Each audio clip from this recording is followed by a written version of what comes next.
DB অফিসের counter terrorism ইউনিটে আয়নাঘরের মতো গুম ও টর্চার সেল রয়েছে এবং সেখানে বাংলাদেশের প্রতিরক্ষা বাহিনীর কাউন্টার টেরোরিজম ইন্টেলিজেন্স ব্যুরো দ্বারা পরিচালিত একটি গোপন আটক কেন্দ্রের নাম আয়নাঘর।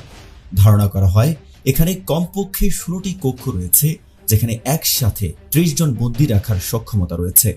আয়নাঘরটি বাংলাদেশের ঢাকা সেনানিবাস এলাকায় অবস্থিত বলেও ধারণা করা হয়। সুইডেন ভিত্তিক স্বাধীন নিউজ পোর্টাল নেত্র নিউজের একটি অনুসন্ধানী প্রতিবেদনে অভিযোগ করা হয় যে বাংলাদেশের কর্মকর্তারা আয়নাঘরে বলপূর্বক গুমের শিকারদের আটক ও নির্যাতন করছে। সুইডেন ভিত্তিক নিউজ পোর্টাল গোপন কারাগারের সম্ভাব্য অবস্থানও প্রকাশ করেছে, যেখানে বলপূর্বক গুমের শিকার ব্যক্তিদের বাংলাদেশে রাখা হয়েছে বলেও ধারণা করা হয়।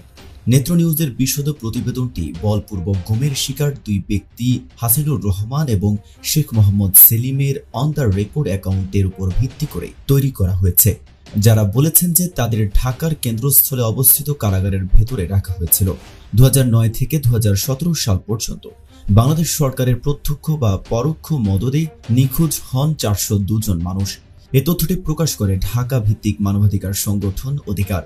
2014 থেকে জুলাই 2019 সাল পর্যন্ত বাংলাদেশে 344 জন ব্যক্তি গুমের শিকার হয়।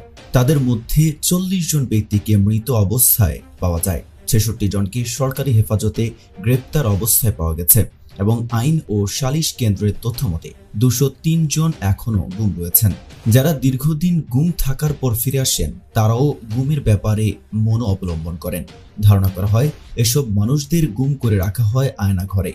আয়নাঘরে যারা বন্দী থেকেছেন তাদের মধ্যে রয়েছেন নর্থ সাউথ বিশ্ববিদ্যালয়ের সাবেক অধ্যাপক ও শিক্ষাবিদ মোবাশার হাসান, সাবেক রাষ্ট্রদূত মারুফ জামান, ব্যবসায়ী অনিরুদ্ধ কুমার রায়।